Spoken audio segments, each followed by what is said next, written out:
You're watching Philadelphia's NBC 10. Now, live from the News Center, this is News 10 at 11. Threatening clouds hover over Philadelphia high-rises while lightning dances through Delaware. Get ready to wake up to a break from stifling heat. Good evening. I'm Tracy Davidson. Renee is off. And I'm Ken Matz. In our top story tonight, a heat buster blows through our area, poised to send temperatures in a tumble. The heat buster began with ferocious flashes of lightning in Delaware tonight. The wind kicked up and the skies darkened. But for the most part, the rain passed us by. In Philadelphia, it seemed like eternal dusk as dark clouds hung over the sky since the rush hour. The heat buster follows 2 days of simmering mini heat wave.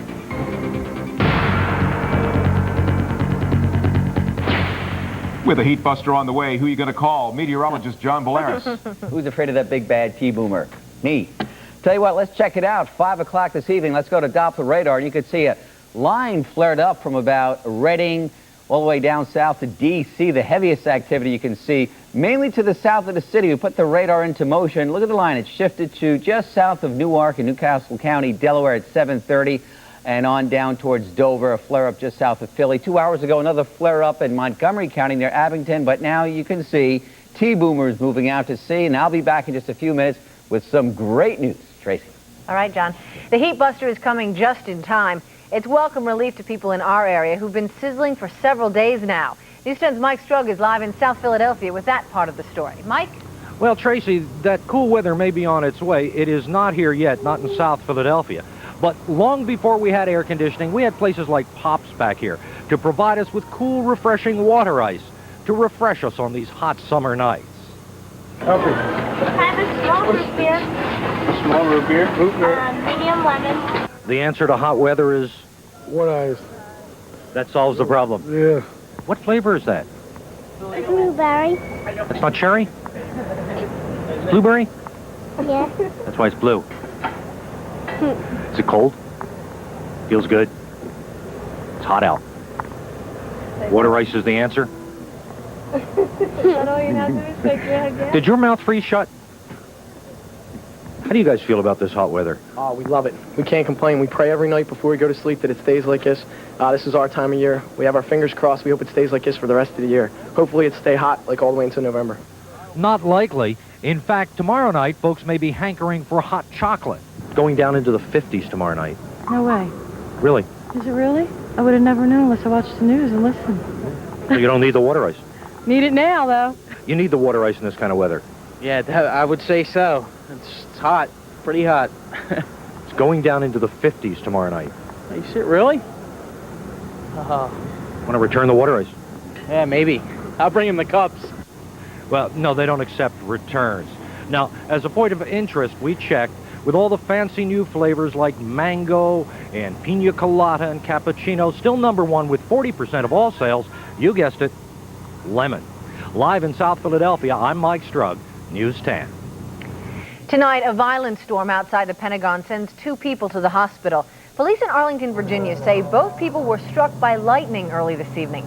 It happened in the north parking lot of the Pentagon. A 37-year-old man seen here is now listed in critical condition. A 23-year-old woman is in stable condition with non-life-threatening injuries. Mother Nature put on quite a light show last night over Columbus, Ohio. High winds and heavy rains from the thunderstorm downed trees and knocked down power for hours. Downpours caused the local lake to overflow, shutting down a stretch of Interstate 70. Several funnel clouds were spotted in the skies over Columbus, but luckily none of them touched down. Well, summertime innocence at a local day camp is shattered when one camper is accused of indecent assault against another camper. News 10's Doug Schimel is live in Winfield, in the Winfield section of Philadelphia, with more on the story. Doug? Yeah, this is a difficult time for anybody associated with the Make It Happen day camp here on Monument Road. This is supposed to be the height of the summer camp season, but instead, police detectives have been here asking all kinds of uncomfortable questions. It is almost unthinkable that a 12-year-old camper could have fondled a 7-year-old girl and possibly raped another at the Make It Happen day camp. But police tell News 10 they have arrested the boy and charged him with indecent assault and are contemplating a rape charge as well. This is their home away from home. A lot of parents like Allison Richardson say they are not concerned about their children's safety after the camp told them what had happened. I will continue to send my children here because an incident like that could have occurred any place. No, I'm not worried. I know they're being watched now. You know, I feel safer, because they're going to really be watched now. But there are parents like Dawn Donaldson, however, who say they aren't sure the camp acted quickly enough. Yeah, I'm taking her out mainly because of this incident. Because it's no guarantee that it's not, like, they say they found it was just the one little boy. How do they know it wasn't more than just the one? The camp is run by the Bennett and Simpson Enrichment Services, BASES as it's known, and it has garnered a good reputation over the years. Camp officials did not want to appear on camera, but note the boy is no longer at camp. In a written statement, they add, quote, "We have addressed the situation, we're cooperating with the authorities, and we're continuing to care for the safety of all the children involved." Now, detectives with the police sex crimes unit tell News 10 they are awaiting the results of more tests to determine if and when a rape charge may be warranted. Live in West Philadelphia, I'm Doug Scheimel, News 10. A child is in critical condition tonight after being hit by a car. Bloody clothes mark the spot in the 200 block of Felton Street where the accident happened just before dark. An 8-year-old boy was riding his bike when he was hit. Police have questioned the driver. No charges have been filed. Tonight, police in Miami Beach have released dramatic 911 tapes from the Gianni Versace murder. On those tapes, the frantic effort by Versace's staff to get help for him right after he was shot in the head, apparently by Andrew Cunanan. Versace's chef, Charles Podesta, made the call to 911. He was entering his house. We just heard gunshots. We were right outside. He's on the steps of the house. Okay, what'd you say the gentleman's name was, sir? Gianni Versace, Versace. Did you say you heard the gunshot? Did you see anything? Yes, we all heard it. 3 or 4 loud pops. Moments later, the horror of the situation began to sink in. I know this seems like, that I'm asking a lot of questions, but the more information I can give a Roberta, is he breathing? Is he breathing? Is he moving? Is he moving? Okay. I'm telling him to come. They've already got him coming. Yeah, I already have them coming. Does she know? No, we don't know. He's not moving. He's not moving. He's not moving. Okay. Who would have done something like that? I was very tough. Then, about 3 minutes into the 911 call, you can hear the sound of police sirens arriving on the scene.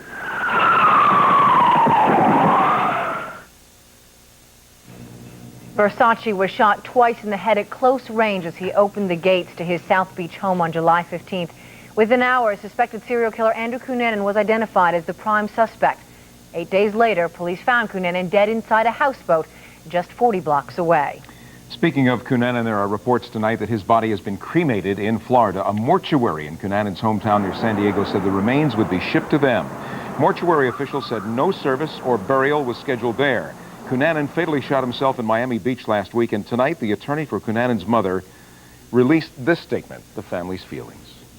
I love my son Andrew deeply, and I hope and pray that he is in peace. His journey has ended, and now we are left to walk without him. Also tonight, Florida officials are looking at releasing information about whether Cunanan had the AIDS virus.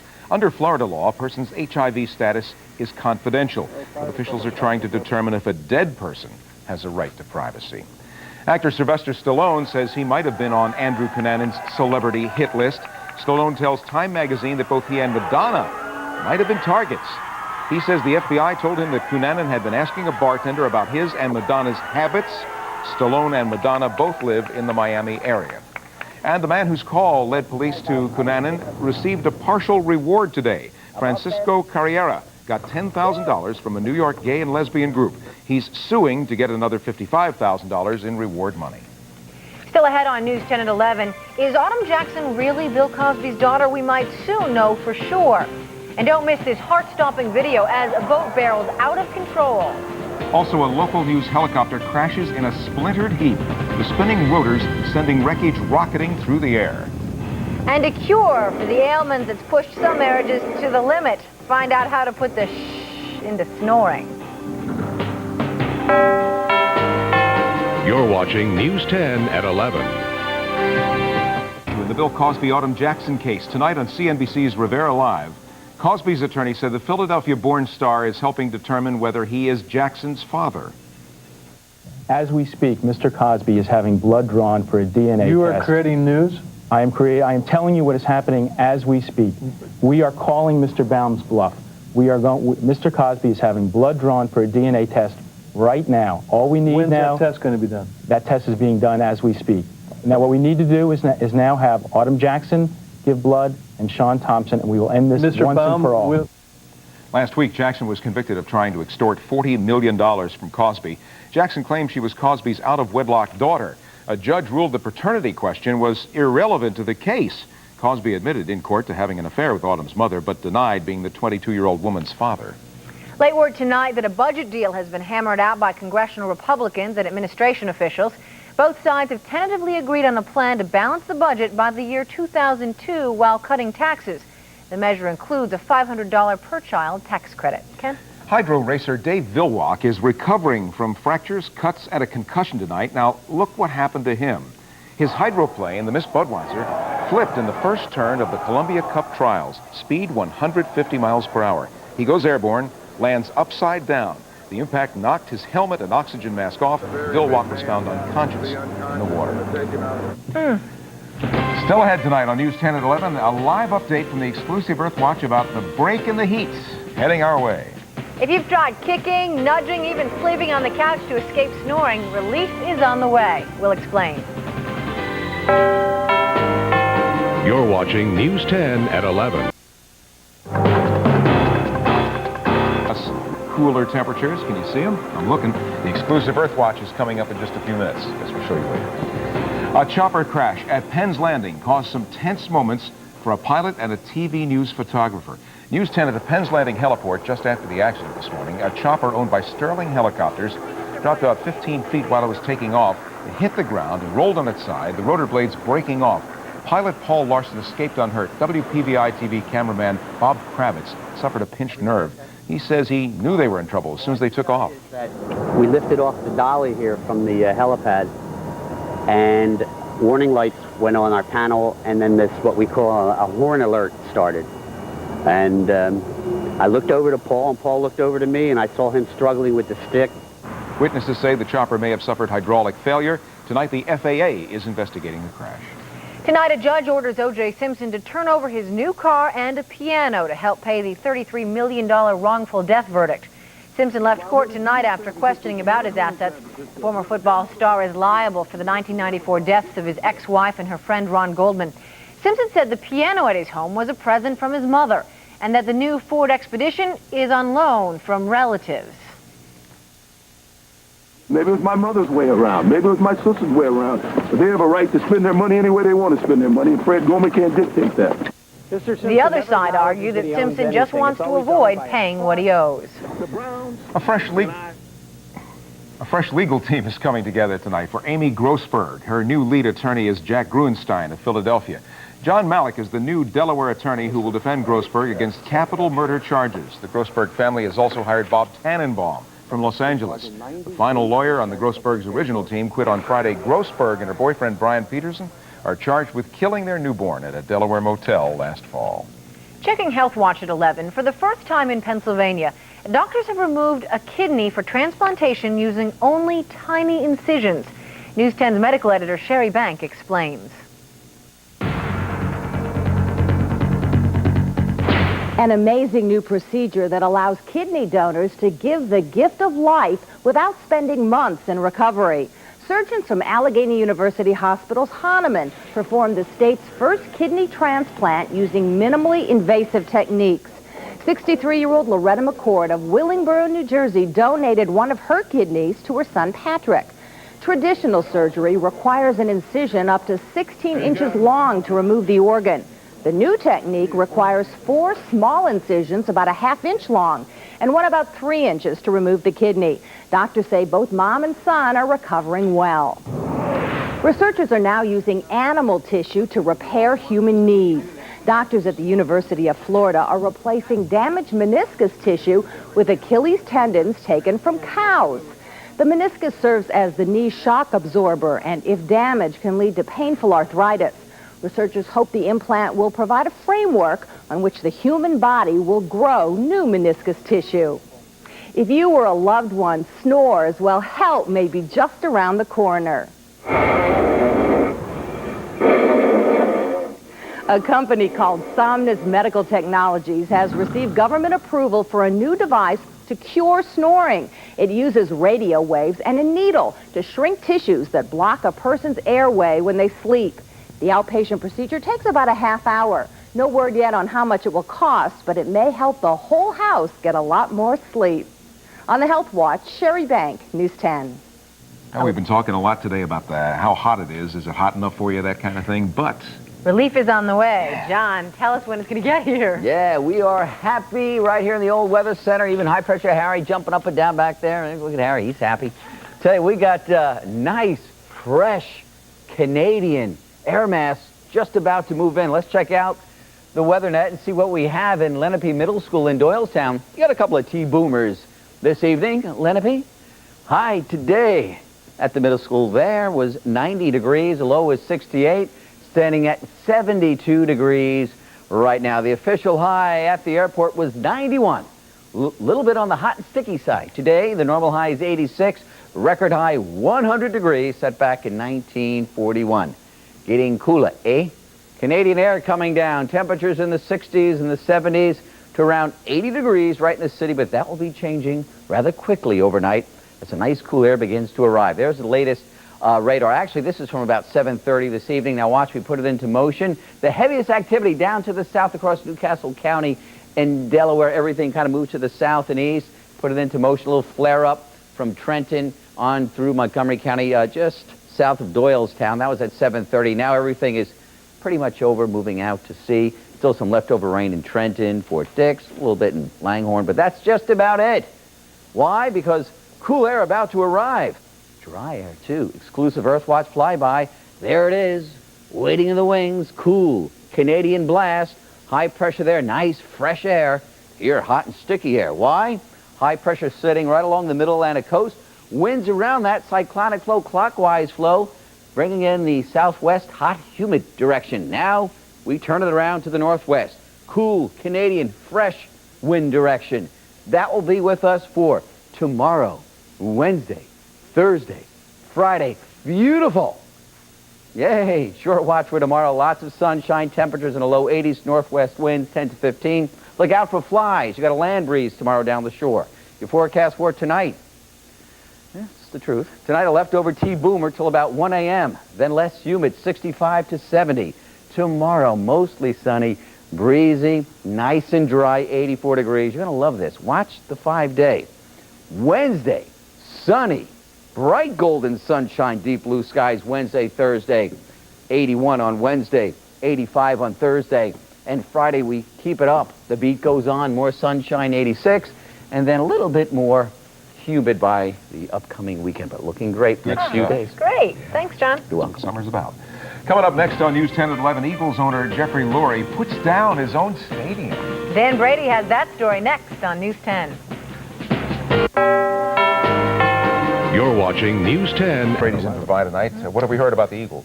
Well, as they say in the newspaper business, Jeffrey Lurie can flat out fill a notebook, if you know what I mean. It means he had a lot of quotes today. Oh, gotcha. Let me fix myself.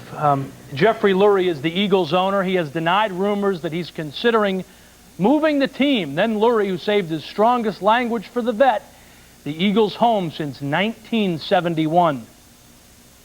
I think it's one of the worst facilities in all sports, in terms of going to work every day. There's no question in terms of recruiting free agents, just a general feeling of optimism within the organization. Everyone who has to go to work there, I feel bad for. Okay, week 2 of training camp. Michael Zordich is number 36. He admits it. He likes this stuff. Mikey likes it. Here is Michael Zordich on the current Eagles roster. Only Irving Fryer has played more games. I think it's a great group of guys, and I think that's what helps this team, go as far as we've had in the past because of the quality of guys we have. And I think we picked up a couple more this year, and it's just hopefully we can go further with it. Phillies are at San Diego, and you're taking a look at Ken Caminiti. He was last year's MVP. He's batting cleanup behind Tony Gwynn, 2 out, 2 on. first inning, and Caminiti has hit a home run. Phillies have only had one win on this road trip. Roland strikes out. Here's your update. They're in the 5th inning, and it is 2-0 Padres. Now we're at County Stadium in Milwaukee, and we are about to be at County Stadium, my former home, by the way. County Stadium where the Brewers played Toronto, and the Brewers are going to turn a triple play. Cirillo, Loretta, Nilsson, bang, bang, bang. This is Brewers versus the Blue Jays, game 2 of a doubleheader. This is the first time that the Milwaukee Brewers have turned a triple play since 1979. Mark Messier played 6 seasons with the Rangers, but Mess is leaving. Here is Messier in Vancouver, where he signed a 3-year, $18 million deal with the Canucks. Messier, 6 years with the Rangers, the highlight, of course, breaking of the curse in 1994. Messier's 3-year deal was put together by Doug Messier, his father and agent. My father just briefly asked him how long he intended to stay in Hilton Head, and Pat's response was, until it takes me to talk you back into coming to Vancouver. And here we are 4 or 5 days later here at the press conference in Vancouver Canucks jerseys. Never thought we would see Messier wearing something other than a Ranger jersey. Charles Barkley is being sued for over $500,000. They are in Cleveland. That is where the trial is being held. Jury selection today. Barkley accused of punching a business equipment salesman last summer. There's the salesman. His name is Jeb Tyler. Reggie Miller is a teammate of Barkley's in the Summer Olympics. He is expected to testify that Tyler threw the first punch. Kohler, Wisconsin for a 2-day international golf tournament. This is match play at Black Wolf Run, and Nick Price handling those tricky winds of the Sheboygan River Valley. Price is ranked 5th in the world. Beautifully done. And that's nicely done. Price will beat Vijay Singh, who misses this putt. Price beats him 1 up. Frank Nobilo lost to Ernie Els, but Nobilo had the shot of the day. The World Final will be January 3, January 4, Scottsdale, Arizona. A long way away from those Sheboygan River winds. Yes. Thank you very Got that much. from the Earthwatch Department. Thank you. Still ahead on News 10 tonight. We're serving up a special bedtime treat when News 10 continues. Finally tonight, there's a whole lot of shaking going on in a tiny town in central Wyoming. The Yellowstone drugstore serves what its owners call the best milkshakes and malts in the country. The recent barrage of out-of-town license plates backs them up. Even Dave Thomas of Wendy's stopped by for one of the 40 kinds of shakes. What makes those shakes so good? Most say it's the thickness of the frosty treats. I'm getting hungry. By the way, the most popular shake at Yellowstone's? Chocolate, of course. Hands down. I agree. That's the News 10 for now. News 10 continues at 5:30 tomorrow morning. I'm Tracy Davidson in for Renee Chenault. I'm Ken Matz. We'll see you tomorrow.